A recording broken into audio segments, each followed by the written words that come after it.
اعوذ باللہ من الشیطان الرجیم بسم اللہ الرحمن الرحیم۔ السلام علیکم ناظرین، میں ہوں صہیب رضا قادری۔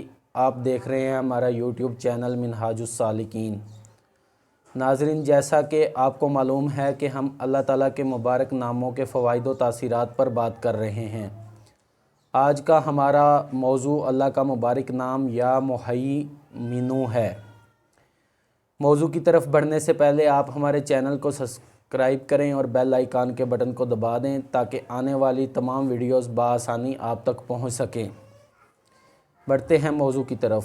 اس وظیفے کو کرنے والا اللہ کی نگہبانی میں رہتا ہے اور ہر قسم کے شر اور خطرات سے محفوظ ہوتا ہے، اور جو شخص غسل کر کے نماز کے بعد اس وظیفے کی پابندی کرے، اللہ تعالیٰ اس کے دل میں نور پیدا کرتا ہے۔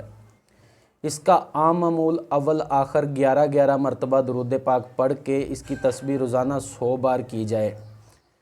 اس وظیفے کو 11 دن 40 دن تک جاری رکھا جا سکتا ہے۔ اگر آپ اس وظیفے کی مکمل تفصیلات دیکھنا چاہتے ہیں تو نیچے دیے گئے لنک پر کلک کریں، آپ کو اس وظیفے کی ساری معلومات مل جائیں گی۔ امید ہے آپ کو آج کی ویڈیو پسند آئی ہوگی۔ ملتے ہیں نیکسٹ ویڈیو کے ساتھ۔ اللہ حافظ۔